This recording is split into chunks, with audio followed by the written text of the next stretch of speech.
Peggy 12.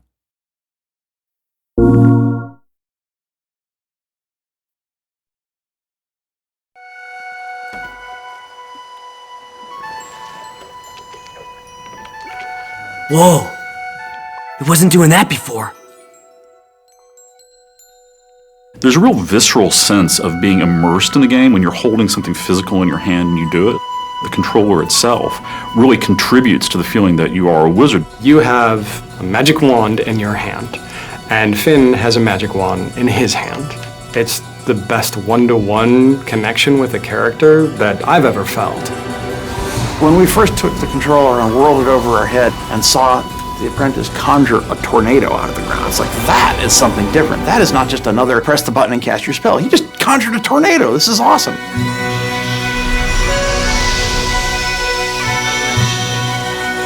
Sorcery High Concept started out as a very iconic demand. What if you one day found a magic wand in a box? What would you do with it? What would you try? What would you hope and imagine that it could do? This is fun! Sorcery was designed from the ground up to be a move title. With a lot of games, you start sort of retrofitting, saying, oh, we're going to take an existing game that has a DualShock control scheme, and then try to figure out how to work the move into that. But with Sorcery, from the very beginning, we built everything around making the move an essential central part of gameplay.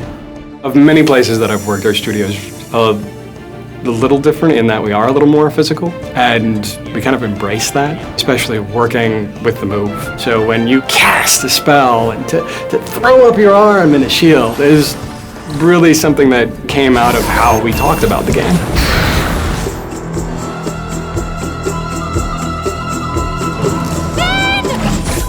A lot of the motion control games that you see, sort of like it's detecting that you're doing something, but it's not precise. What really excites me when I play Sorcery is the degree of control you have. So if I'm using it to cast arcane bolts at somebody, it actually matters where I'm pointing the controller at the screen. But we could also let the player put English on it. So for example, if you cast like this or cast like that, that actually hooks the bolts around and arcs them in interesting ways. So it becomes a very technical, a very skill-based gameplay experience.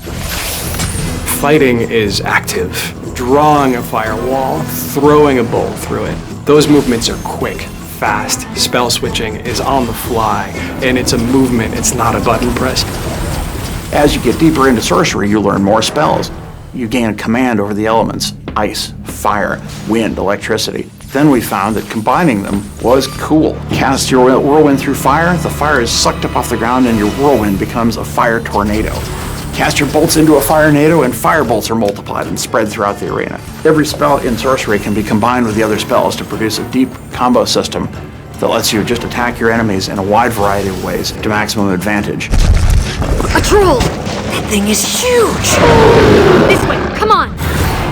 The boss fights in our game is where the player has to really put his mind to work. You have to be aware of your environment, you have to be aware of your arsenal. Everything that we put into a boss fight is indispensable in taking out the boss.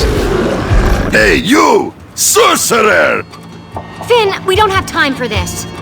You don't have time for not this, smart cat. Potions are the way to power.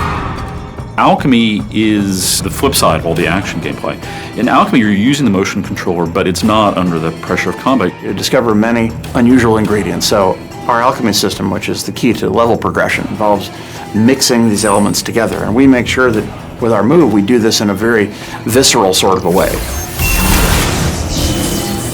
We want to create a feeling of that you weren't just fighting things all the time, that you really were a wizard who had a wide variety of different magic at your disposal. With the move controller, we found that you have an enormous breadth of things you can do to accomplish simple tasks. And even though these things are often not hard or challenging, they connect you to the magic you're creating in a way that a button just never would have done. That's the heart of what makes the motion control experience potentially a permanent part of serious hardcore gaming, is people are realizing that this device lets me have a much richer interaction with the world than any traditional gaming device.